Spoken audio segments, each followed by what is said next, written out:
When it comes to narcissistic individuals, they usually behave in very similar ways because they're running from the same personality criteria, the same belief system.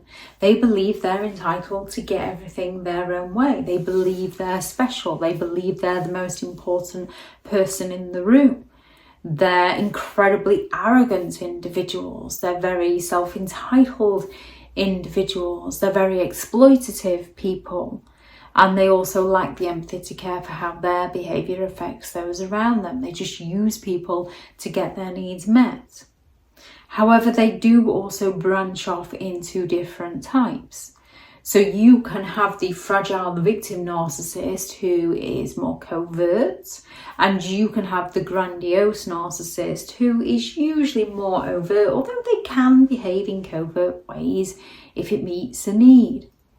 The grandiose narcissist is often what most people picture when they first hear or think or start to understand narcissism. Confident, charming, self-centered.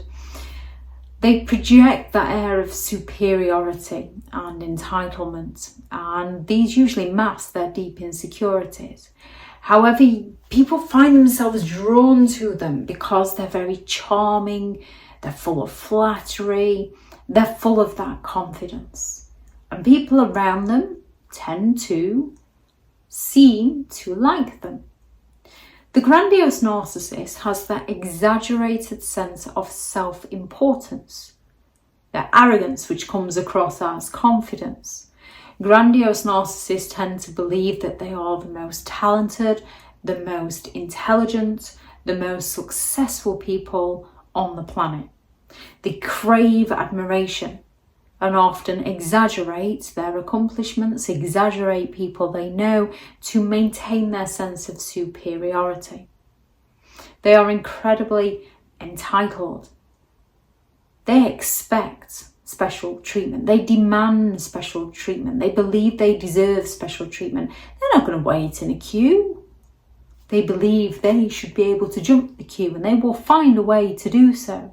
They believe that the rules don't apply to them, however those same rules will apply to you.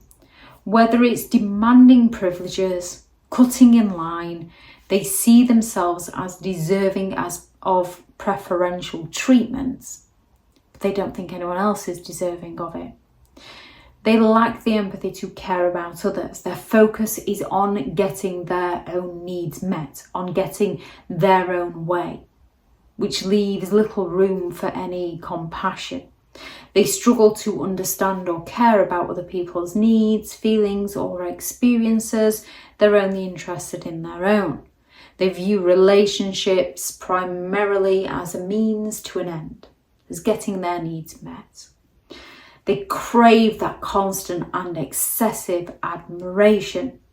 Grandiose narcissists are the biggest attention seekers you could possibly ever meet. They thrive off praise and recognition, often steering conversations back onto themselves, fishing for compliments. They come on strong with the monologues about how amazing they are. They will happily play the self-righteous martyr. They will happily go all out to play the victim if it means gaining that sympathetic attention, as that's the only way they can get the attention at that point in time. They are arrogant with that sense of superiority. They often come across as highly confident people. However, with confident people, you can approach them and ask them a question, and if they know the answer and you don't, they're not going to make you feel stupid because once upon a time they didn't know the answer to the question. They're going to help you understand the situation. Or if they don't know the answer, they'll tell you they don't know, and if they know someone who does, they'll advise you of who you can go and speak to. With a narcissistic individual, they're going to mock you and humiliate you for simply not knowing something because you haven't learned it yet. And if they don't know it, they're going to make it up and then watch you act like a fool as you tell somebody what the narcissist made up to you.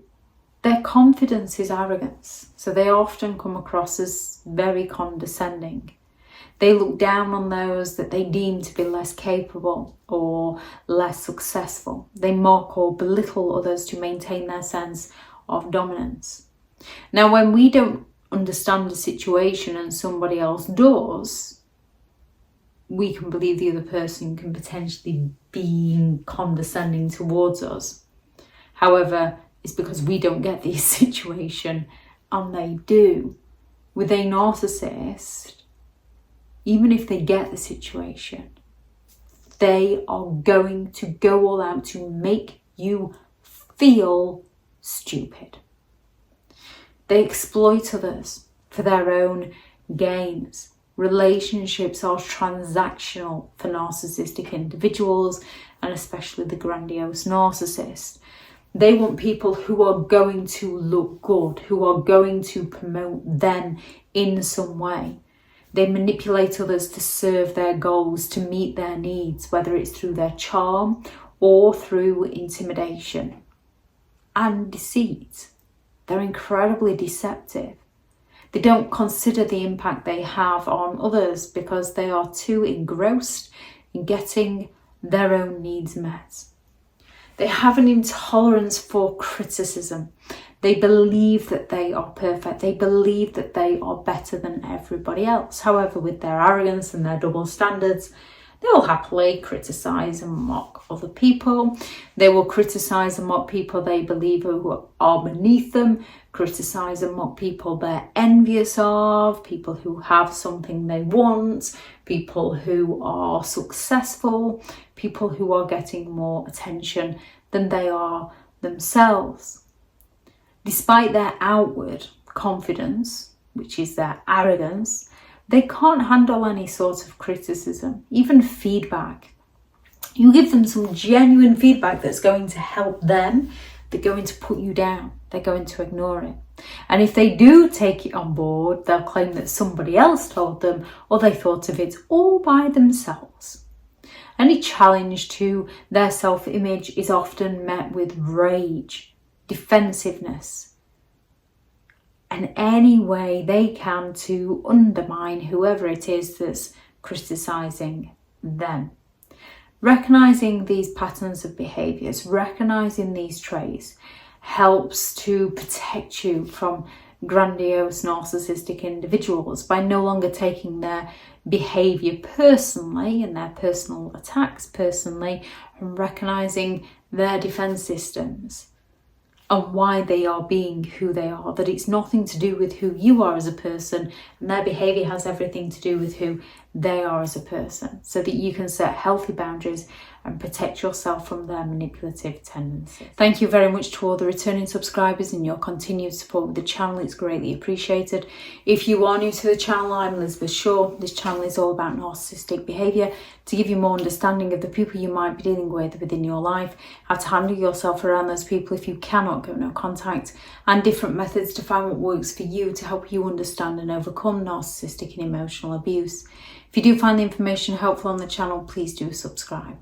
If you are looking for further help and support in understanding and overcoming narcissistic and emotional abuse, I do have several online guides available, and those teachable links are in the video description. If you're looking for someone to speak to or have partnered with BetterHelp, and their sponsored link is also in the video description. I do also have several books out on Amazon. How to create boundaries around those who have no respect for your boundaries. Healing from Narcissistic Abuse, a guided journal for empowerment and recovery. 15 rules to deal with narcissistic people, how to stay sane and break the chain. Behind the Mask, The Rise of the Narcissist, which is a new book, which is hopefully the first in a series of 3 novels. And then there is a Narcissist Handbook, the ultimate guide to understanding narcissistic and emotional abuse. If anyone would like to check those out, they are all available on Amazon. Thank you very much for watching. Go out there and create the day that you deserve, because you do deserve to have an amazing day. Bye.